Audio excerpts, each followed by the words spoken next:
waxaa sharaf ii ah in aan idinkala soo qayb galo daahfurka kulan wadareedka golaha wasiirada xukuumadda Jamhuuriyadda Federaalka ee Soomaaliya oo ah kii labaad ee noociisa ay isugu yimaadaan si ay isula lafaguraan una wadaagaan hawlaha mudnaanta u leh qaranka iyo hab loo xoojin karo wada shaqaynta wasaaradaha iyo hay'adaha kala duwan ee xukuumadda si loo fuliyo baahiyaha bulshadu u qabto adeegyada dawladda waxaa laga maarmaan ah in ay hay'adaha dawliga ah iyo wasaaraduhu isku faham ka yihiin si dhowna u wada shaqeeyaan mudanayaal iyo marwooyin ujeedooyinka ugu waaweyn ee loo qabtay kulan wadareedka waxay yihiin kow dardargelinta nidaamka wada shaqaynta hay'adaha dawladda isla jaanqaadka golaha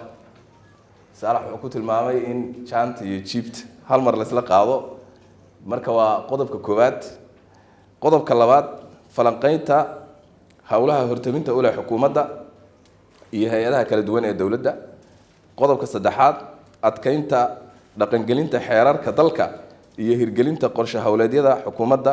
si waafaqsan dastuurka iyo sharciyada kale ee dalka u degan afar fahamka iyo u hoggaansanaanta xeer hoosaadka golaha wasiirada marka ay waajibaadkooda goluhu gudanayaan shan dhowrista iyo ku dhaqanka habraacyada heshiisyada ay hay'adaha dawladdu ula galaan hay'adaha kale ee dawliga ah hagaajinta habka xog wadaagidda hay'adaha dawladda dhexdooda iyo la wadaagidda dadweynaha xog midaysan mudanayaal iyo marwooyin labada maalmood ee aad ku jirtaan kulan wadareedka waa in aad dareenkiina maskaxdiina iyo muuqaalkiinaba isugu geysaan sidii habkii loo hirgelin lahaa hawlaha hortaminta ula qaranka waxaa lagama maarmaan ah in aad maanka ku haysaan in kulan wadareedkani ku soo beegmay xilli ay dadkeennu la daalaa-dhacayaan abaaro iyo amni darro isbiirsaday mana jirto cid aan mas-uuliyiinta halkan fadhida ka ahayn oo ay sugayaan waxaa la yidhaahdaa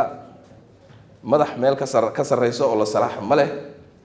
cid kale oo mas-uul ka sarreeya oo u maqan dadka meeshaan fadhiya ma jirto kulan wadareedkani kama dhigna damaashaad iyo in xubnaha golaha wasiiradu jawi bedelasho ku jiraan sawirana wadagelayaan sheekaysanayaan ee waxaa looga gol leeyahay in ay wada faqaan maskaxdoodana tuujiyaan soona saaraan qorshe hawleed lagu badbaadin karo dalka iyo dadkaba oo ay duruufo adag haystaan waxaan ku rajo weynahay in gabagabada kulankan oo kulan wadareedka ah ay ka soo bixi doonaan natiijooyin waxtar u yeelan doona waxna ka bedeli doona mustaqbalka dadkeenna iyo qorshe hawleed lagu samata bixin doono shacabkeenna tabaalaysan waxaan idinku adkaynayaa in si degan aad u akhrisaan barnaamijka xukuumadda ee baarlamaanku ansixiyey isla markaana aad ka soo dhalaashaan qotominta iyo adkaynta tiirarka ku xusan ee udub dhaxaadka u ah dawlad dhiska Soomaaliya waad mahadsantihiin kulan wadareedkuna waa inoo furan yahay wassalaamu calaykum waraxmatullaahi wabarakaatu